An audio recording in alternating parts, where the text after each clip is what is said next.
It's a podcast, and it's about wrestling, and it's classic instantly. It's the Instant Classic Wrestling Podcast, I guess. I guess from what that is, I guess that's what it is. But we're doing some a little bit different. We're talking about Raw. Wait, we're talking about WWE's Raw, like the one that's on Monday nights, the one that sucks 90% of the time, except for that 10% that's good. And this past Monday was one of that 10%. It was actually a pretty good Raw. Surprisingly, it was a Raw that I kind of, there were some matches that I, weren't the best that I kind of could have lived without. But I feel like in general, the show was pretty good. Was there anything for you that specifically kind of jumped out, or anything you specifically wanted to talk about during Raw?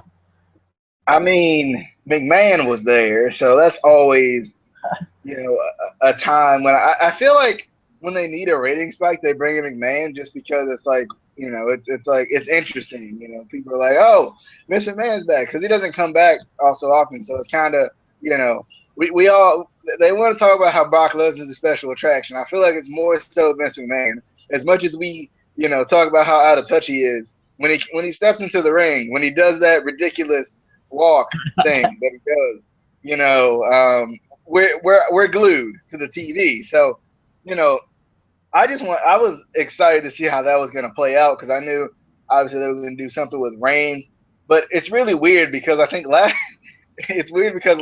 time Vince came in, I think he was fighting with the Authority. I think I'm not sure off the top of my head, but I'm pretty sure he was like that was that time when they were about to be out of power, like about a year and a half ago or so. So I was like, this is kind of weird that he's now on their side again, but let's see how this plays out. Never really understood the whole concept of Ben, I get it because Vince is a hothead, but the last thing you want to do to punish someone is give them a title match. So I thought that was pretty funny how all you got to do, and Vince has always been like that. I remember when Triple H did it to him against Randy Orton at No Mercy 2007 when he ended up he gave the title to Randy Orton, and then he was like he said something to Vince, and then Vince was like, you got it. You got your title match, and then Vince was like, you remember I beat you twice and all of that. I remember that. It kind of played out just like that, really, with this version of Raw.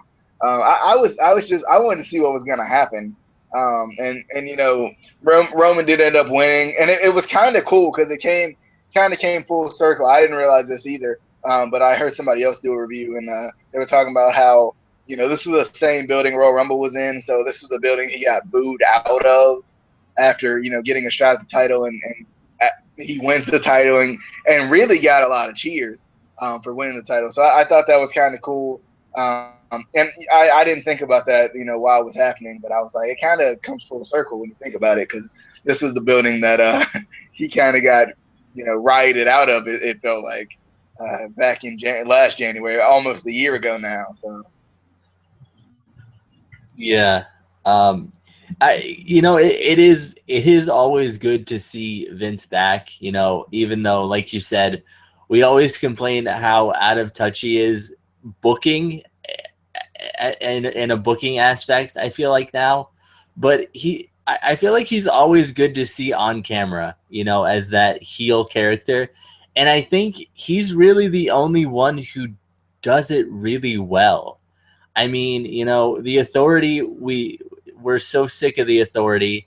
They don't do it well. Even Dixie Carter, for a while there, we were so sick of seeing her. We wanted her gone. Even back when Jeff Jarrett was the Authority figure in TNA, we wanted him gone so bad. Let's give Vicky Guerrero her credit. Excuse me. Anyway. But I feel like Vince McMahon is one of those where no matter when he's been that kind of evil authority figure, I don't remember ever really getting sick of him to the point where it's like, oh, get him off of my screen. He's always been entertaining. He always knows how to get the either a cheap pop or get the fans to boo him.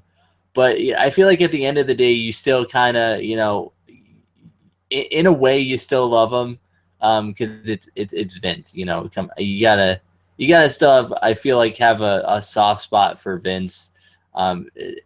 Being a lifelong fan, if you are a lifelong fan of WWE, because at the end of the day, WWE wouldn't be where it is today without Vince. He changed so much about the business in general. He started WrestleMania, and now we're up to WrestleMania 31 coming up.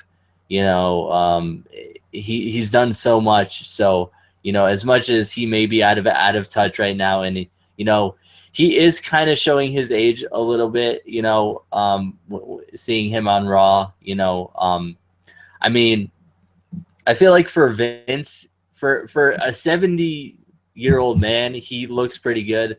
But for Vince, knowing him, he is showing his age a little bit. But it is always good to see him back. Vince ever really changed though? I was looking at him and I was watching, what was it? I think it might have been the Armageddon pay-per-view 2004, and I was like, Vince looks exactly the same. Like he might get a little more gray, or he might be all gray at one point, but like Vince always his face, like his facial structure, like it seems like he never grows in wrinkles. Like from the time we've known him, I feel like during his older days, maybe or his more so younger days, maybe. But like now it seems like he's always the same person. He looks the same. He hasn't really changed that much physically. And he's still like freaking jacked for some odd reason. No, why, how? But I don't think he's as jacked as he was. No, he's gotten a little bit smaller. He's still, for a 70-year-old man, he should not be that jacked. I'm just saying. But anyway, moving on. I also wanted to talk about the Extreme Rules match. I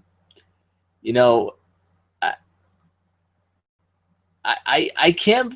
I always get so confused when WWE does basically the same match as they do on a pay-per-view the night after the Raw after the pay-per-view, and especially when they do it better on Raw than they did on the pay-per-view. And this was kind of a perfect example.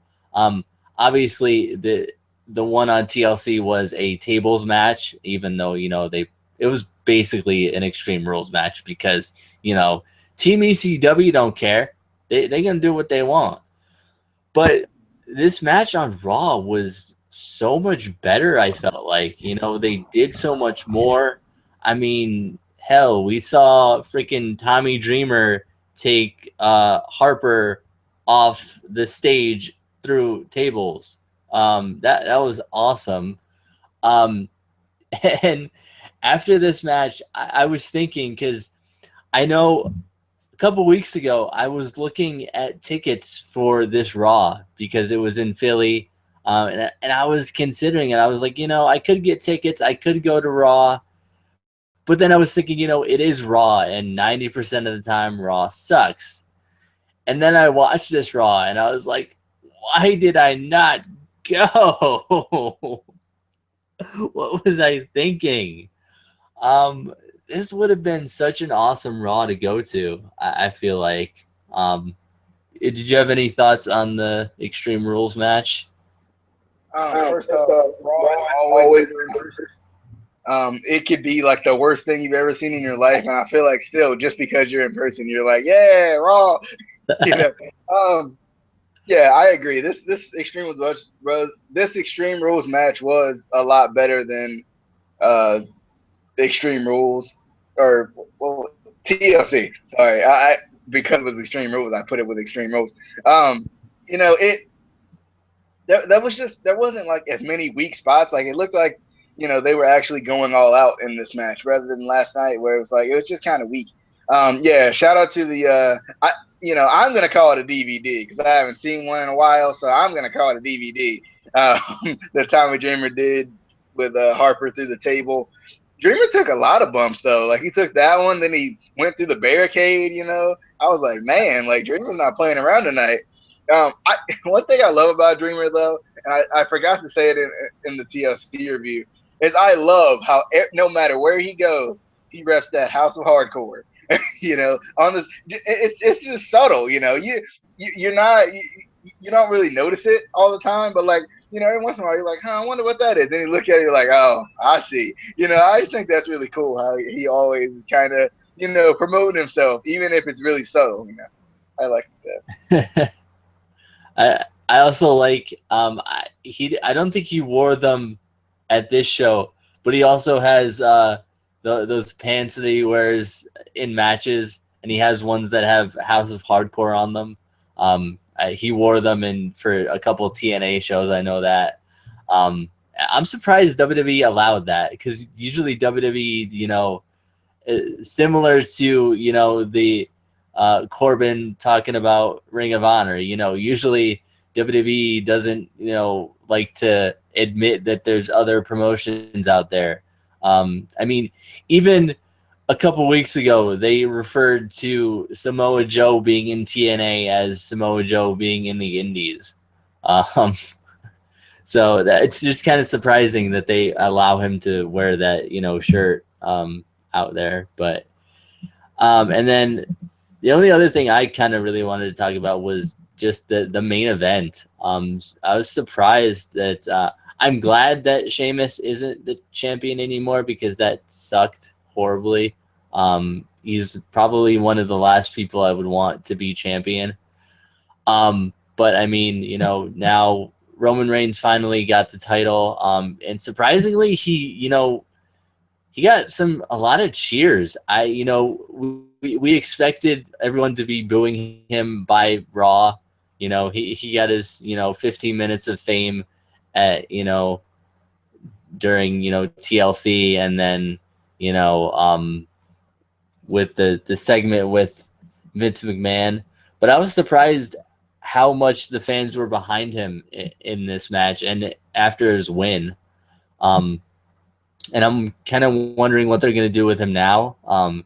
If they're going to give him a long title run, who he's going to feud with right now. Any thoughts on that?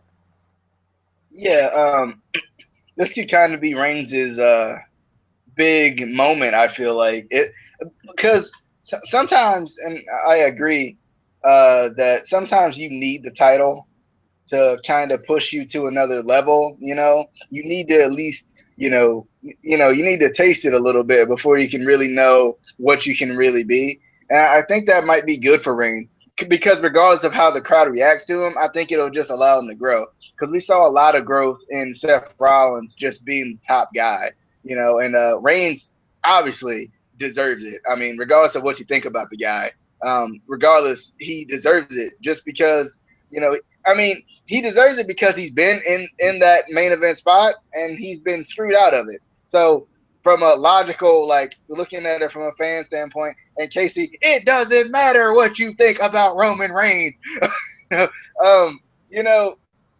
just think, I feel like he deserves it. I mean, was he the chosen boy out of the Shield? Yes, but he was the chosen boy way before Seth Rollins became the man. So technically, he didn't just get thrown into it. I think he deserves it. I don't care what the naysayers say about him. I mean, God forbid I don't hate John Cena. So I mean, God forbid I actually care about Roman Reigns. So I don't mind it. I'm completely fine with him being the champion. I think it's going to be good for him. I mean, but and go with me on this. Just hear me out. Dean Ambrose. I mean, and I like Dean Ambrose, but considering Roman Reigns was the, quote unquote chosen guy from the Shield, you would have thought he would have had the title by now anyway. And he's been in the main event spot time and time again. Like, I mean, let's think about this. Seth Rollins, he worked up through the indies, Dean Ambrose worked up through the indies. Roman Reigns, related to The Rock, handed title shots and opportunity. But was he handed? But you got to think about it though. He also worked. He didn't work through the indies, but he did work through NXT. He had to transition from football to wrestling. That's still a transition, regardless of what it is. Like, it's still a transition. Like, I feel like that's kind of unfortunate, because I know you have the same that thought process about a lot of guys. You feel the same way about Cena, and I just feel like it's one of those things where he still has worked hard. Like, I don't hate Baron Corbin because, you don't even hate Baron Corbin because he came from, football. So why hate Roman Reigns? I get it. They the 7 moves of doom. Does he have the 7 moves of doom though? He has other moves than the 7 moves. And is it his fault? These 7 moves of doom, are they his fault? It's the way he's being booked. It's the way he's being booked. It's the same thing with Cena. It's the way he's being booked. I do one time want to see Cena do a suicide dive. One time. Partially because I want to see him crash and burn. But anyway, was there anything else on Raw that you kind of wanted to talk about? Because the New Day segment was really good. I can't. And what was really good about it, what was really cool about it was, they kind of showed their respect. They kind of, they showed their respect to the other teams. They showed their respect to the tag team division. And I don't even think it was an issue that they said, it's about us. This is about us. They're the freaking champs. They can say that. Why is that an issue? They're the freaking champs. Okay? They're because of the trombone to the back. Hey, he apologized. He apologized. And, you got it. You get the wins by any means necessary. That's what heels do. Casey, you should know. You should know about these things. Being a heel. If it weren't for the fact that Enzo and Cass are going to come up to the main roster and be handed the titles because they so over. If it weren't for that fact, the Lucha Dragons should have won that title just for that SDS. That SDS. Come on, man. Come on. Did you see the New Day do anything like that? Hey, the New Day did fine, okay? The New Day did fine. They are still your world tag team champions of the world, Casey. Of the world. For now, until, for now, till my boys Cass and Enzo come up and they show them what a real tag team is. Of the world, Casey. World tag team champions of the world. And I'm going to shake this so it doesn't look like the light heavyweight championship and make it seem like it's the tag team belt. Yeah, but would they beat the Young Bucks? Would they beat? But the proof is in the pudding, Casey. Taste the pudding and just real quick, the world tag team champions of the world. Yeah, they've been the WWE World Tag Team Champions of the world.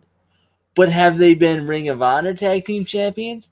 Have they been New Japan IWGP Junior Heavyweight Tag Team Champions? I don't think so. But it's all about the world, Casey. The world tag team championships of the world. The big old pennies, man. I ain't got a penny in my pocket. The big old pennies, you know? It's all about the ugliest titles in existence ever. But they make them cool, man. They make them. They make me want to go and wear them. New day. Nobody would make me want to wear those titles ever. Anyway, unless there's anything you want to add, I think we are done with this Raw special review segment. I don't know what this is. It's not. Oh, he got something to say. He got something to say, probably about the new world tag team. The world. And I mean, they wouldn't be if it hadn't have been for a trombone. They couldn't win without a trombone. They couldn't get the win. But that's the numbers game, man. That's the 3-2. 3-2. Technically, they needed 4 because the trombone is like a 4th member. The trombone was just a weapon. It was no DQ. They couldn't get disqualified, so they are still your world tag team champions.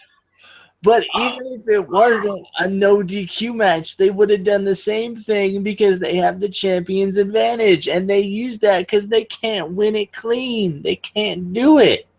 But you win by any means necessary. Ask the addiction. How you win.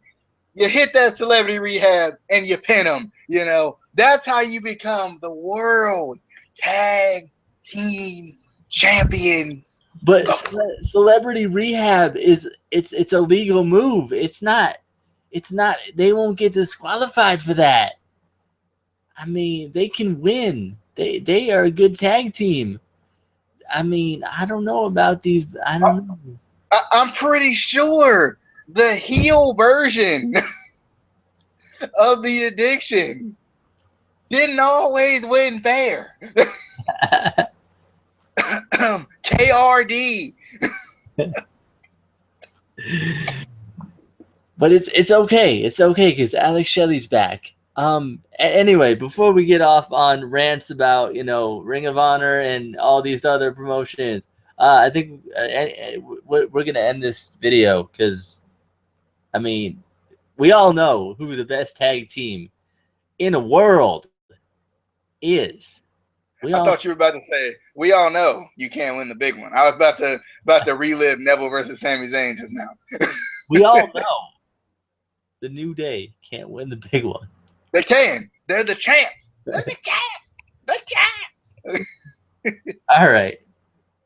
We will see you guys on the flippity dippity.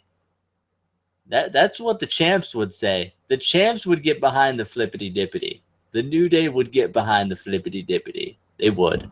They really would. But we will see you guys the next time we're here, which will be on the flippity dippity. Oh, yeah.